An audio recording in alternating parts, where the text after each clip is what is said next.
ಸ್ನೇಹಿತರೆ ನಮಸ್ಕಾರ. ನಾನು ರವೀಂದ್ರ ಜೋಶಿ. ಒಂದು ಘನಘೋರವಾದ ವಿಚಾರವನ್ನು ತಮ್ಮೆದುರಿಗೆ ಹೇಳ್ತಾ ಇದ್ದೀನಿ. ಘನಘೋರವಾದ ವಿಚಾರ ಇದು. ವಿಪಕ್ಷಗಳಿಗೆ, ರಾಹುಲ್ ಗಾಂಧಿಗೆ, ಕಾಂಗ್ರೆಸ್ಸಿಗೆ, ಅಖಿಲೇಶ್ ಯಾದವ್ಗೆ, ಮಮತಾ ಬೇಗಂಗೆ, ತೇಜಸ್ವಿ ಯಾದವ್ಗೆ, ಈ ಇಡೀ ಇಂಡಿಯಾ ಅಲಯನ್ಸ್ ಅನ್ನುವಂಥ ಪಟಾಲಂ ಇದೆಯಲ್ಲ, ಅವರು ತಲೆ ಕೆಡಿಸಿಕೊಂಡು ಯೋಚನೆ ಮಾಡಬೇಕಾದಂಥ ಸಂದರ್ಭ ಮತ್ತು ಮುಂದಿನ ಸ್ಟ್ರಾಟಜಿಯನ್ನು ಆಲೋಚನೆ ಮಾಡಬೇಕಾದ ಸಂದರ್ಭ ಮತ್ತು ಅತ್ಯಂತ ನಿರಾಶಾದಾಯಕ ವಿಚಾರ. ಏನಿಷ್ಟೆಲ್ಲ ಮುನ್ನುಡಿ ಹೇಳಿಬಿಟ್ಟೆ ಅಂತ ಬೇಜಾರು ಮಾಡ್ಕೋಬೇಡ್ರಿ. ಏಕೆಂದರೆ ಒಬ್ಬ ಸಮೀಕ್ಷಾ ತಜ್ಞ ಒಂದು ಭವಿಷ್ಯವನ್ನು ನುಡಿದಿದ್ದಾರೆ. ಆ ಭವಿಷ್ಯದ ಪ್ರಕಾರ ವಿಶೇಷವಾಗಿ ಕಾಂಗ್ರೆಸ್ಸು ಸದ್ಯಕ್ಕೆ ಇನ್ನು 10 ವರ್ಷಗಳ ಕಾಲ ದಿಲ್ಲಿಯ ಗದ್ದುಗೆಯ ಬಗ್ಗೆ ಆಲೋಚನೆಯನ್ನೂ ಮಾಡಬಾರದು ಅಂತ ಸ್ಪಷ್ಟವಾಗಿ ಹೇಳಿಬಿಟ್ಟಿದ್ದಾರೆ. ಈ ಸಮೀಕ್ಷಾ ತಜ್ಞರನ್ನು ನಾವು ಹೆಚ್ಚು ನಂಬಲಿಕ್ಕಾಗೋದಿಲ್ಲ. ಯಾಕೆಂದರೆ ಅವರು ಮಾಡಿರುವಂಥ ಸಮೀಕ್ಷೆಗಳು ಹೇಗಿದ್ದಾವೆ ಅಂತ ನಿಮಗೂ ಗೊತ್ತು, ನನಗೂ ಗೊತ್ತು. ಆದರೆ ಈ ವ್ಯಕ್ತಿಯ ಬಗ್ಗೆ ನಾನು ಯಾಕೆ ಹೇಳ್ತಾ ಇದ್ದೀನಿ ಅಂದರೆ, ಈತ ಇತ್ತೀಚೆಗೆ ನಡೆದಂಥ ಪಶ್ಚಿಮ ಬಂಗಾಳದ ಚುನಾವಣೆಯ ಸಂದರ್ಭದಲ್ಲಿ ಸಮೀಕ್ಷಾ ವರದಿಯನ್ನು ಕೊಡಲಿಕ್ಕೆ ನಿರಾಕರಿಸಿದರು ಮತ್ತು ವಾಸ್ತವ ಸಂಗತಿಯನ್ನು ಹೇಳಿದರು, ಸತ್ಯವನ್ನು ಹೇಳಿದರು. ನಮಗಲ್ಲಿ ಸಮೀಕ್ಷೆ ಮಾಡಲಿಕ್ಕೆ ಅವಕಾಶವೇ ಆಗಲಿಲ್ಲ. ಗೂಂಡಾಗಳಿಂದ ನಮ್ಮನ್ನು ಹೊಡೆಸುವ ಕೆಲಸ ಶುರುವಾಯಿತು. ಹೀಗಾಗಿ ನಾವು ಸ್ಯಾಂಪಲ್ ಸರ್ವೆ ತೊಗೊಳಿಕ್ಕಾಗಲ್ಲ, ನಾನು ಇದನ್ನು ಕೈ ಬಿಡ್ತಾ ಇದ್ದೀನಿ ಅಂತ. ಯಾವಾಗಲೂ ಮೈದಾನದಲ್ಲಿ ಕುಸ್ತಿ ಆಡೋನು ಪೈಲ್ವಾನು ನಾನು ಬರೋದೇ ಇಲ್ಲ ಇಲ್ಲಿಗೆ ಅಂತ ಅಂತಾನೆ ಅಂದರೆ ಏನೋ ಬಲವಾದ ಕಾರಣ ಇರ್ತದೆ. ಹಾಗಾಗಿ ಈತ ಬಿಟ್ಟಿದ್ದಾರೆ ಅಂತ. ನಾನು ಮಾತಾಡ್ತಾ ಇರೋದು ಈ ಆಕ್ಸಿಸ್ ಮೈ ಇಂಡಿಯಾ ಎನ್ನುವಂಥ ಸಮೀಕ್ಷಾ ಕಂಪನಿಯ ಬಗ್ಗೆ, ಅದರ ಮುಖ್ಯಸ್ಥರಾದಂಥ ಪ್ರದೀಪ್ ಗುಪ್ತಾ ಅವ್ರ ಬಗ್ಗೆ. ಪ್ರದೀಪ್ ಗುಪ್ತಾ ಅವರು 2024 ಚುನಾವಣೆಯಲ್ಲಿ ಅವರ ಸಮೀಕ್ಷೆ, ಅವರ ನಿರೀಕ್ಷೆ ಬುಡಮೇಲಾದ ಸಂದರ್ಭದಲ್ಲಿ ಅಕ್ಷರಶಃ ಇಂಡಿಯಾ ಟುಡೇ ಚಾನಲ್ನಲ್ಲಿ ಕೂತ್ಕೊಂಡು, ಆಜ್ ತಕ್ ಚಾನಲ್ನಲ್ಲಿ ಕೂತ್ಕೊಂಡು ಗಳಗಳನೇ ಆಳ್ತಾ ಇದ್ರು. ಯಾವ ರೀತಿ ಹತ್ತರು ಅಂದರೆ ಇನ್ನು ಮುಂದೆ ನಾನು ಸಮೀಕ್ಷೆಯನ್ನೇ ಮಾಡೋದಿಲ್ಲ ಅನ್ನುವ ರೀತಿಯಲ್ಲಿ ಹತ್ತಿ ಎದ್ದು ಹೋಗ್ಬಿಟ್ಟಿದ್ರು. ಮತ್ತೆ ಫಿನಿಕ್ಸ್ನಂತೆ ಎದ್ದು ಬಂದರು, ಮತ್ತೆ ಸಮೀಕ್ಷೆ ಮಾಡಲಿಕ್ಕೆ ಶುರು ಮಾಡಿದರು. ಆದರೆ ಪಶ್ಚಿಮ ಬಂಗಾಳದ ಮಾಡದೇ ಇದ್ದ ಸಂದರ್ಭದಲ್ಲಿ ಇವರಿಗೆ ಇದರ ಆದಿ ಅಂತ್ಯ ಸಿಗ್ತಾ ಇಲ್ಲ, ಹಿಡಿತಕ್ಕೆ ಸಿಗ್ತಾ ಇಲ್ಲ. ಆದ್ದರಿಂದ ತಪ್ಪಿಸಿಕೊಂಡು ನುಣುಚಿಕೊಂಡು ಓಡಿ ಹೋಗ್ತಾ ಇದ್ದಾರೆ ಪ್ರದೀಪ್ ಗುಪ್ತಾ ಅಂತ ನಾನು ಅಂದ್ಕೊಂಡಿದ್ದೆ. ಆದರೆ ಯಾವಾಗ ಈ ಮನುಷ್ಯ ತಮಿಳುನಾಡಿನ ಫಲಿತಾಂಶವನ್ನು ನಿಖರವಾಗಿ ಹೇಳಿದರು, TVK ಪಕ್ಷ ಬರುತ್ತೆ ಅಂತ ಹೇಳಿದರು, ವಿಜಯ್ಗೆ ಇನ್ನು ಮುಂದೆ ಪಾರುಪತ್ಯ ಅಂತ ಹೇಳಿದರು, ಆವಾಗ ಒಂದು ಸ್ವಲ್ಪ ಇವ್ರ ಬಗ್ಗೆ ವಿಶ್ವಾಸಾರ್ಹತೆ ಶುರುವಾಯಿತು. ಹೀಗಾಗಿ ಪ್ರದೀಪ್ ಗುಪ್ತಾ ಅವರು ನೀಡಿರುವಂಥ ಮುನ್ನೋಟದ ಬಗ್ಗೆ ಇವತ್ತು ನಾನು ಮಾತಾಡ್ತಾ ಇದ್ದೀನಿ. ಯಾವುದು ರಾಹುಲ್ ಗಾಂಧಿ ಪಟಾಲಮ್ಮನ್ನು ವನವಾಸಕ್ಕೆ ಕಳಿಸತ್ತೆ, ಅಜ್ಞಾತವಾಸಕ್ಕೆ ಕಳಿಸತ್ತೋ ಆ ವಿಚಾರವನ್ನು ತಮಗೆ ಹೇಳ್ತಾ ಇದ್ದೀನಿ.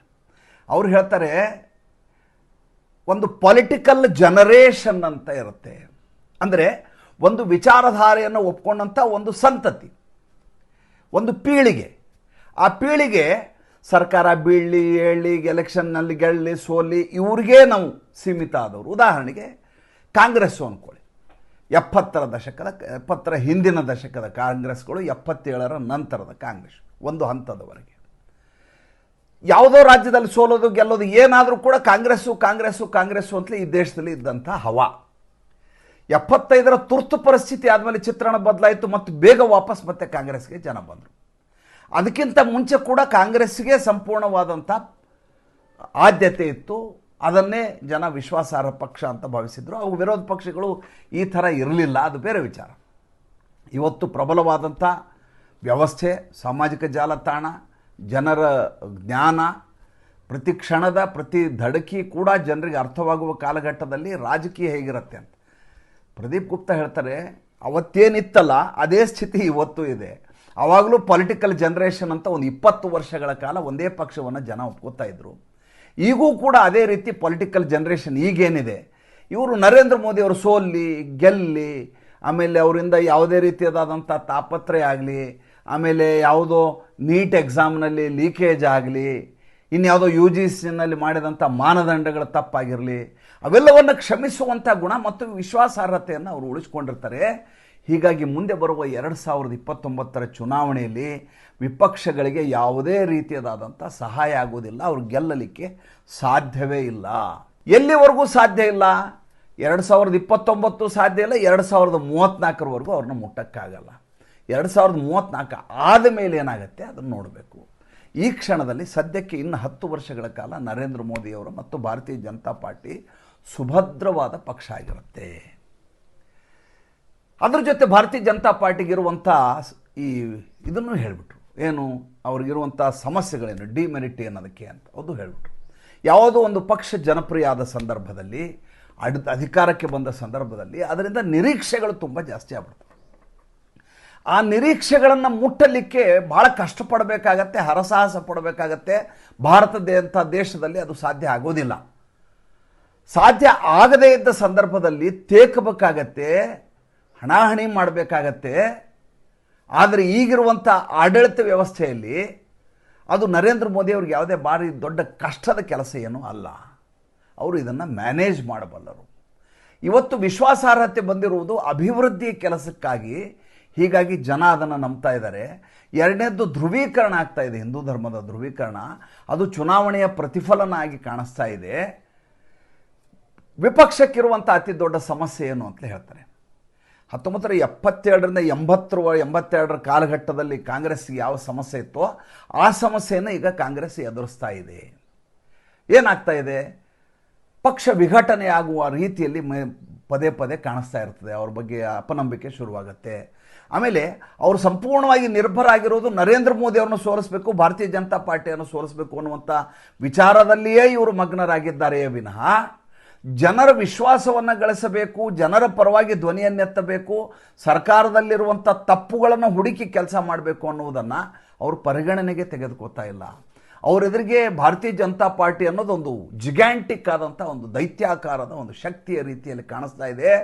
ತಾವೆಲ್ಲ ಲಿಲಿಪುಟ್ಗಳ ರೀತಿಯಲ್ಲಿ ಅವರು ಒದ್ದಾಡ್ತಾ ಇದ್ದಾರೆ. ಅವರಿಗೆ ಅದನ್ನು ಹ್ಯಾಂಡಲ್ ಮಾಡಲಿಕ್ಕೆ ಬರ್ತಾ ಇಲ್ಲ. ಕಾಂಗ್ರೆಸ್ ಪಕ್ಷಕ್ಕೆ ಇದನ್ನು ಎದುರಿಸಲಿಕ್ಕೆ ಸಾಧ್ಯ ಆಗ್ತಾ ಇಲ್ಲ. ದೇಶದ ಬಹುಭಾಗದಲ್ಲಿ ಭಾರತೀಯ ಜನತಾ ಪಾರ್ಟಿ ಇರೋದರಿಂದ ಅದನ್ನು ಎರಾಡಿಕೇಟ್ ಮಾಡಲಿಕ್ಕೆ ಸಾಧ್ಯ ಆಗುವ ಪ್ರಶ್ನೆಯೇ ಬರೋದಿಲ್ಲ. ಇನ್ನು 10 ವರ್ಷಗಳ ಕಾಲ ಭಾರತೀಯ ಜನತಾ ಪಾರ್ಟಿಗೆ ಅತ್ಯಂತ ಸುವರ್ಣಮಯ ಯುಗ. ಎಂಥ ಸವಾಲುಗಳು ಬಂದರೂ ಕೂಡ ಎದುರಿಸಿಕೊಂಡು ಬರುವ ತಾಕತ್ತು ಆ ಪಕ್ಷಕ್ಕಿರೋದ್ರಿಂದ ಅದನ್ನು ರಾಹುಲ್ ಗಾಂಧಿ ಆಗಲಿ ಕಾಂಗ್ರೆಸ್ ಆಗಲಿ ಏನೂ ಮಾಡಲಿಕ್ಕೆ ಸಾಧ್ಯ ಆಗೋದಿಲ್ಲ ಅಂತ ಪ್ರದೀಪ್ ಗುಪ್ತಾ ಹೇಳ್ತಾರೆ. ಹಾಗಾದರೆ ರಾಹುಲ್ ಗಾಂಧಿಯ ಕಥೆ ಏನು? ರಾಹುಲ್ ಗಾಂಧಿ ಜನಜಿ ಮೇಲೆ ನಿರ್ಭರ ಆಗ್ತಾರೆ. ಅವರು ಬೀದಿಗಿಳಿದು ಹೋರಾಟ ಮಾಡ್ತಾರೆ ಅಂತ ನಿರೀಕ್ಷೆ ಮಾಡ್ತಾರೆ. ಈ ದೇಶದಲ್ಲಿ ಗೃಹಯುದ್ಧ ಆಗ್ತದೆ ಅಂತ ಭಾವಿಸ್ತಾರೆ. ಪೆಟ್ರೋಲ್ ದರ 450-500 ರೂಪಾಯಿ ಆಗಿಬಿಡುತ್ತೆ, ಅವಾಗ ಜನ ಎಲ್ಲ ದಂಗೆ ಹೇಳ್ತಾರೆ ಅಂತ ಭಾವಿಸ್ತಾರೆ. ನರೇಂದ್ರ ಮೋದಿ ಇದಕ್ಕಾಗಿ ಹಿಂದ್ಗಡೆ ಬ್ಯಾಕ್ ಎಂಡಲ್ಲಿ ಕೆಲಸ ಮಾಡ್ತಾ ಇದ್ದಾರೆ ಅನ್ನುವಂಥ ಪರಿಕಲ್ಪನೆ ಇರೋದಿಲ್ಲ. ಆದ್ದರಿಂದ ಅವರು ಇದೇ ರೀತಿ ಸೋಲ್ತಾ ಇರ್ತಾರೆ. ಕಾಂಗ್ರೆಸ್ಸಿಗೆ ವಾಪಸ್ ಇಡೀ ದೇಶವನ್ನು ಒಪ್ಪಿಸ್ಕೊಳ್ಳೋದು ಅಷ್ಟು ಸುಲಭದ ಕೆಲಸ ಅಲ್ಲ. 29ರ ಚುನಾವಣೆ ಆದ ಮೇಲೂ ಕೂಡ ಕಾಂಗ್ರೆಸ್ಸಿಗೆ ಭವಿಷ್ಯವಿಲ್ಲ ಅಂತ ಅವ್ರು ಹೇಳಿದ್ರು. ಈತ ಹೇಳಿದ್ದನ್ನು ನಾವು ಯಾಕೆ ಒಪ್ಪಬೇಕು ಅಂದರೆ ಈತ ಇತ್ತೀಚೆಗೆ ನೋಡಿದಂಥ ಭವಿಷ್ಯ ನಿಮ್ಗೆ ಹೇಳಿದೆ, ತಮಿಳುನಾಡುದು. ಅದು ಒಂದೇ ಕಾರಣಕ್ಕಲ್ಲ, 2024ರ ಚುನಾವಣೆಯಲ್ಲಿ ಈತನ ಏನು ಸಮೀಕ್ಷೆ ಇತ್ತು ಅದು ಬುಡಮೇಲಾದ ಸಂದರ್ಭದಲ್ಲಿ ಈತ ಪ್ರಾಯಶ್ಚಿತ್ತವನ್ನು ಮಾಡ್ಕೋತಾರೆ. ತಮ್ಮಿಂದ ಎಲ್ಲಿ ತಪ್ಪಾಗಿದೆ ನೋಡ್ಕೋತಾರೆ. ಆಕ್ಸಿಸ್ ಮೈ ಇಂಡಿಯಾ ಅನ್ನುವಂಥ ಈತನ ಕೊಲಾಬರೇಷನ್ ಇರೋ ಚಾನಲ್ ಸರಿಯಿಲ್ಲ. ಇರೋದು ಆಜ್ ತಕ್ಕು ಮತ್ತು ಇಂಡಿಯಾ ಟುಡೇ, ರಾಜದೀಪ್ ಸರ್ದೇಸಾಯಿ ಚಾನಲ್ ಜೊತೆ ಇವರು ಟೈಅಪ್ ಇದೆ, ವ್ಯಾವಹಾರಿಕ ಅದು. ಆದರೆ ಈತನ ಇಂಡಿವಿಜುವಲ್ ಒಪಿನಿಯನ್ ಇದೆಯಲ್ಲ, ಅವ್ರು PTI ಕೊಡೋಂಥ ಸಂದರ್ಭದಲ್ಲಿ ಭಾಳ ಸ್ಪಷ್ಟವಾಗಿ ಹೇಳಿದ್ದಾರೆ. ಇದು ಗೊತ್ತಿರೋ ವಿಚಾರ, ಇದೇನು ಹೊಸದೇನಲ್ಲ. ನರೇಂದ್ರ ಮೋದಿ ಅವರಿಗೆ ಅಸ್ಥಿರತೆ ಇದೆ, ಇವರು ಸರ್ಕಾರ ಮುಗ್ಗರಿಸಿಬೀಳತ್ತೆ ಅಂತ ನಾವು ಯಾರೂ ಭಾವಿಸಲಿಕ್ಕೆ ಸಾಧ್ಯವೇ ಇಲ್ಲ. ಆಮೇಲೆ ಇವರು ಮಾಡ್ತಾ ಇರೋಂಥ ಎಡಬಿಡಂಗಿ ಕೆಲಸಗಳು, ಫಾಜಿಲ್ ಕೆಲಸಗಳನ್ನು ನೋಡಿದಾಗ, ರಾಹುಲ್ ಗಾಂಧಿಯ ಫಾಜಿಲ್ತನ ನೋಡಿದಾಗ ಇವರು ಸದ್ಯಕ್ಕಂತೂ ಬರೋದಿಲ್ಲ ಅಂತ ಗೊತ್ತು. ಆದರೆ ಯಾವಾಗಲೂ ಏನಾಗುತ್ತೆ, ತಜ್ಞರು ಹೇಳಿದಾಗ ಅದು ಹೆಚ್ಚು ಮನದಟ್ಟಾಗತ್ತೆ ನಮಗೆ. ಇನ್ನು ಹೋಗ್ತಾ ಹೋಗ್ತಾ ನಿಮಗೆ ಪಶ್ಚಿಮ ಬಂಗಾಳದ ವಿಚಾರ ಹೇಳದೆ ಹೋದರೆ ನನಗೆ ಸಮಾಧಾನವೇ ಆಗೋದಿಲ್ಲ. ಯಾವ CAA ವಿರುದ್ಧ ಹೋರಾಟವನ್ನೇ ಮಾಡಿದ್ರು ಮಮತಾ ಬೇಗಂ ಅವರು, ಮೇ 14ರಿಂದ ಲಾಗು ಮಾಡಲಾಗಿದೆ. ಮೇ 14ರಿಂದ ಲಾಗು ಮಾಡಿ ಆಗೋಯ್ತು ಪಶ್ಚಿಮ ಬಂಗಾಳದಲ್ಲಿ. ಗೃಹ ಸಚಿವಾಲಯ ಅಲ್ಲಿ ರಾಜ್ಯ ಸರ್ಕಾರಕ್ಕೆ ಪತ್ರ ಬರುತ್ತೆ, ಪಶ್ಚಿಮ ಬಂಗಾಳದ ರಾಜ್ಯ ಸರ್ಕಾರಕ್ಕೆ, ಮುಖ್ಯಮಂತ್ರಿಯವರಿಗೆ. ಏನಂತಂದರೆ ಡಿಟೆಕ್ಟ್, ಡಿಲಿಟ್ ಆ್ಯಂಡ್ ಡಿಪೋರ್ಟ್, ಹುಡುಕು, ಕಿತಾಕು, ಓಡಿಸು, ಆ ರೀತಿಯಾದಂಥ ದೊಡ್ಡ ಯೋಜನೆಯನ್ನು ಕೈಗೊಂಡಿದ್ದಾರೆ. ಯಾರು 3 ದೇಶದವರು, ಬಾಂಗ್ಲಾದೇಶ, ಪಾಕಿಸ್ತಾನ, ಅಫ್ಘಾನಿಸ್ತಾನದಿಂದ ಇರುವಂಥ ಹಿಂದೂಗಳು 2024 ಡಿಸೆಂಬರ್ 31ರ ಒಳಗಡೆ ಬಂದಿದ್ದರೆ ಅವರು ಪೌರತ್ವವನ್ನು ಪಡೀಲಿಕ್ಕೆ ಬೇಕಾದಂಥ ಎಲ್ಲ ದಾಖಲಾತಿಗಳನ್ನು ಸಲ್ಲಿಸಿ ತಮ್ಮ ಪೌರತ್ವವನ್ನು ಮಾಡ್ಕೋಬೇಕು. ಮುಸಲ್ಮಾನರು ಸ್ಪಷ್ಟವಾಗಿ ಗೃಹ ಸಚಿವಾಲಯದ ಆದೇಶದಲ್ಲಿದೆ, ಮುಸಲ್ಮಾನರು ಯಾರಾದರೂ ಬಂದಿದ್ದರೆ ಆ ರೀತಿ ಅವ್ರನ್ನ ಡಿಟೆಕ್ಟ್ ಮಾಡಬೇಕು, ಡಿಲೀಟ್ ಮಾಡಬೇಕು, ಡಿಪೋರ್ಟ್ ಮಾಡಬೇಕು. ಮಾಡಲಿಕ್ಕಿರುವಂಥ ಸಮಸ್ಯೆ ಏನು ಅಂದರೆ ಅವ್ರು ಕೊಡುವಂಥ ನಕಲಿ ದಾಖಲೆಗಳ ಬಗ್ಗೆ ಪರಿಶೀಲನೆ ಆಗಬೇಕು. ಮತ್ತು ಇದ್ರ ಜೊತೆ ಇನ್ನೊಂದಿದೆ, ಅಲ್ಲಿ ಏನಪ್ಪ ಅಂದರೆ ಬಾರ್ಡರ್ ಗಾರ್ಡ್ ಅಂತ ಇರ್ತಾರೆ. ಈ ಬಾಂಗ್ಲಾದೇಶದ ಗಡಿ ಇದೆಯಲ್ಲ, ಅಲ್ಲಿ ಬಾರ್ಡರ್ ಗಾರ್ಡ್ ಅಂತಾರೆ. ಆ ಬಾರ್ಡರ್ ಗಾರ್ಡ್ಗಳು ಇವ್ರನ್ನ ಒಪ್ಕೋಬೇಕು, ಹೌದು ಇವ್ರು ನಮ್ಮ ದೇಶದವರೇ, ನಾವು ಇವ್ರನ್ನ ವಾಪಸ್ ತಗೋತೀವಿ ಅಂಥೇಳಿ. ಅದಕ್ಕೆ ವ್ಯವಸ್ಥೆಯನ್ನು ಮಾಡ್ಕೋಬೇಕು ಅಂತ. ಇದು ಹೇಗಾಗತ್ತೆ ಅಂದರೆ, ಮೊದಲು ಪಶ್ಚಿಮ ಬಂಗಾಳ ಪೊಲೀಸರು ಇವ್ರನ್ನ ಡಿಟೆಕ್ಟ್ ಮಾಡ್ತಾರೆ, ಟ್ರೇಸ್ ಮಾಡ್ತಾರೆ ಎಲ್ಲ ಕಡೆ. Officials and police of West Bengal ಅವರು ಟ್ರೇಸ್ ಆ್ಯಂಡ್ ಡಿಟೆಕ್ಟ್ ಮಾಡ್ತಾರೆ. ಮಾಡಿ ಅದನ್ನ ಭದ್ರತಾ ಸಿಬ್ಬಂದಿಯವರಿಗೆ, ಬಾರ್ಡರ್ ಸೆಕ್ಯೂರಿಟಿ ಫೋರ್ಸ್ ಅವ್ರಿಗೆ ಹಸ್ತಾಂತರ ಮಾಡ್ತಾರೆ. ಆ ಬಾರ್ಡರ್ ಸೆಕ್ಯೂರಿಟಿ ಫೋರ್ಸ್ ಅವರು ಅವರನ್ನು ಮೊದಲು ಡಿಟೆನ್ಷನ್ ಸೆಂಟ್ರಿಗೆ ಹಾಕ್ತಾರೆ. ಅದಾದಮೇಲೆ ಅವ್ರನ್ನ ಕರ್ಕೊಂಡೋಗಿ ಗಡಿಗೆ ಒಬ್ಬೊಬ್ಬರನ್ನಾಗಿ ಬಿಡಲಿಕ್ಕೆ ಶುರು ಮಾಡ್ತಾರೆ. ಮಜಾ ಏನಂದರೆ, ಪಶ್ಚಿಮ ಬಂಗಾಳದಲ್ಲಿ ಈ ರೀತಿಯಾದಂಥ ಆದೇಶ ಬಂದಿದೆ ಅಂತ ಗೊತ್ತಾದ ತಕ್ಷಣ ಯಾವ ರೀತಿ ಗುಳೆ ಹೋಗ್ತಾ ಇದ್ದಾರೆ ಬಾಂಗ್ಲಾದೇಶದವರು ಅಂತಂದರೆ, ಇವು ನಾವು ಪೊಲೀಸರ ಕೈಗೆ ಸಿಗಾಕೋಬಾರ್ದು ಮತ್ತು BSF ಅವ್ರ ಕೈ ಸಿಗಾಕೋಬಾರ್ದು. ಸಿಗಾಕೊಂಡ್ರೆ ನಮ್ಮನ್ನು ಒಯ್ದು ಡಿಟೆನ್ಷನ್ ಸೆಂಟ್ರಲ್ಲಿ ಹಾಕ್ಬಿಡ್ತಾರೆ. ಭಿಕ್ಷುಕರ ರೀತಿಯಲ್ಲಿ ನಾವು ಜೀವನ ಮಾಡಬೇಕಾಗತ್ತೆ. ಹೆಂಗಾದರೂ ಮಾಡಿ ಹೇಗೆ ನುಸುಳ್ಕೊಂಡು ಬಂದಿದ್ವಲ್ಲ ಡಂಕಿ ರೀತಿಯಲ್ಲಿ, ಅದೇ ಡಂಕಿ ರೀತಿಯಲ್ಲೇ ವಾಪಸ್ ಹೋಗ್ಬಿಡೋಣ ಅಂತ ದಿನಕ್ಕೆ ನೀವು ಹೇಳಲಿಕ್ಕೆ ಸಾಧ್ಯ ಇಲ್ಲ, ಸಹಸ್ರ ಸಂಖ್ಯೆಯಲ್ಲಿ ಬಾಂಗ್ಲಾದೇಶಿಯರು ವಾಪಸ್ ಹೋಗ್ತಾ ಇದ್ದಾರೆ. ಇದರ ಮಧ್ಯೆ ಈ ಚಿಕನ್ ನೆಕ್ ಅಂತ ನಾನು ಮೊನ್ನೆ ಮಾತಾಡಿದ್ನಲ್ಲ ಸಿಲಿಗುರಿದು, ಅದಕ್ಕೆ ದುಡ್ಡನ್ನು ತೊಗೊಂಡ್ಬಿಟ್ಟಿದ್ರು. ಮಮತಾ ಬೇಗಂ ಅವರು ದುಡ್ಡನ್ನು ತೊಗೊಂಡ್ಬಿಟ್ಟಿದ್ರು. ಕೇಂದ್ರ ಸರ್ಕಾರದಿಂದ ಬರುವ ದುಡ್ಡನ್ನು ತೆಗೆದುಕೊಂಡು ಜಾಗವನ್ನು ಹಸ್ತಾಂತರ ಮಾಡಿರಲಿಲ್ಲ ಬಾರ್ಡರ್ ಸೆಕ್ಯೂರಿಟಿ ಫೋರ್ಸ್. ಸಮಸ್ಯೆ ಏನಂದರೆ, ಯಾವಾಗಲೂ ಸಮನ್ವಯ ಆಗಬೇಕು. ರಾಜ್ಯ ಸರ್ಕಾರಕ್ಕೂ ಮತ್ತು ಕೇಂದ್ರದ ಮಧ್ಯೆ ಸಮನ್ವಯ ಆಗಬೇಕು. ರಾಜ್ಯ ಸರ್ಕಾರದವರು ಜಮೀನನ್ನು ಹ್ಯಾಂಡ್ ಓವರ್ ಮಾಡಬೇಕು, ಹಸ್ತಾಂತರ ಮಾಡಬೇಕು. ಅದಾದಮೇಲೆ ಅವ್ರು ಫೆನ್ಸಿಂಗ್ ಕೆಲಸವನ್ನು ಶುರು ಮಾಡ್ತಾರೆ. ಈ ಪ್ರಕ್ರಿಯೆ ಆಗಬೇಕು ಅಂದರೆ ರಾಜ್ಯ ಸರ್ಕಾರ ಸಹಕಾರ ಬೇಕು. ದುಡ್ಡನ್ನು ಪಶ್ಚಿಮ ಬಂಗಾಳ ಸರ್ಕಾರದ ಮಮತಾ ಬೇಗಂ ಅವರು ತೊಗೊಂಡ್ರು, ಜಮೀನನ್ನು ಕೊಡಲಿಲ್ಲ. ಹೈಕೋರ್ಟ್ಗೆ ಹೋಗಲಾಯಿತು, ಕೋರ್ಟಲ್ಲಿ ಕೊಡಬೇಕು ಅಂತ ಆದೇಶ ಆಯಿತು. ಅದೆಲ್ಲವನ್ನು ಮಾಡಿದರೂ ಕೂಡ ಮಮತಾ ಬೇಗಂ ಹಸ್ತಾಂತರವನ್ನೇ ಮಾಡಲಿಲ್ಲ. ಇನ್ನೊಂದು ಬ್ರಿಡ್ಜ್ ಕತೆ ಇದೆ, ಅದು ಹೇಳ್ತೀನಿ. ಆ ಬ್ರಿಡ್ಜ್ ಬರೀ ಜೋಡಿಸ್ಬೇಕ್ರಿ, ಜೋಡಿಸಲಾರದೆ ದಶಕಗಳ ಕಾಲ ಹಾಗೆ ಬಿಟ್ಟು ಜನರ ಸೇತುವೆಯಾಗಿದ್ದಂಥ ಜಾಗವನ್ನು ಬಂದ್ ಮಾಡಿ ಇಟ್ಟಿದ್ರು. ಈ ಕೇವಲ ಕೆಲವು ಗಂಟೆಗಳಲ್ಲಿ ವಾಪಸ್ ಶುರುವಾಗಿದೆ. ಅದರ ಬಗ್ಗೆ ಬೇರೆ ಸಂಚಿಕೆಯಲ್ಲಿ ಮಾತಾಡ್ತೀನಿ. ಮಾಡಬೇಕಾಗಿತ್ತು, ಮಾಡಲಿಕ್ಕೆ ಅವಕಾಶ ಕೊಟ್ಟಿರಲಿಲ್ಲ. ಬಾರ್ಡರ್ ಸೆಕ್ಯೂರಿಟಿ ಫೋರ್ಸ್ ಅವರು ಏನೂ ಮಾಡಲಿಕ್ಕೆ ಸಾಧ್ಯ ಆಗದ ಸ್ಥಿತಿಯಲ್ಲಿದ್ದರು. ಈಗ ಹಸ್ತಾಂತರ ಪ್ರಕ್ರಿಯೆ ಶುರುವಾಗಿ ಯಾವ ಚಿಕನ್ ನೆಕ್ ಅಂತೇಳಿ ಇವರು ಸಿಲಿಗುರಿ ಬಗ್ಗೆ ಹೇಳ್ತಾ ಇದ್ರು, ಅಲ್ಲಿ ಕೇಂದ್ರ ಸರ್ಕಾರ ಹದ್ದುಬಸ್ತಿನ ಕಣ್ಣಿಟ್ಕೊಂಡು ಅಲ್ಲಿ ಫೆನ್ಸಿಂಗನ್ನು ಶುರು ಮಾಡ್ತಾ ಇದೆ.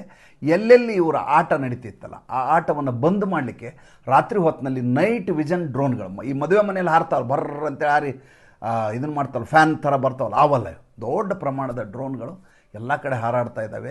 ಯಾವ ಮಟ್ಟಿನ ಗಸ್ತನ್ನು ಹಾಕಲಾಗಿದೆ ಅಂದರೆ ನಾವು ಹೇಳಲಿಕ್ಕೆ ಸಾಧ್ಯ ಇಲ್ಲ. ಆ ರೀತಿಯಾದಂಥ ಬಂದೋಬಸ್ತನ್ನು ಅಲ್ಲಿ ಮಾಡಲಾಗಿದೆ. ಮತ್ತು ಮುಂದಿನ ಸಂಚಿಕೆಯಲ್ಲಿ ಹೊಸ ವಿಷಯದೊಂದಿಗೆ ಬರ್ತೀನಿ. ಸಂಚಿಕೆ ಇಷ್ಟ ಆದರೆ ಲೈಕ್ ಮಾಡಿ, ಫಾಲೋ ಮಾಡಿ, ಶೇರ್ ಮಾಡಿ. ನಮ್ಮ ಮುಕ್ತ ಪತ್ರಿಕೋದ್ಯಮಕ್ಕೆ ಆರ್ಥಿಕವಾಗಿ ಬೆಂಗಾವಲಾಗಿ ನಮಸ್ಕಾರ.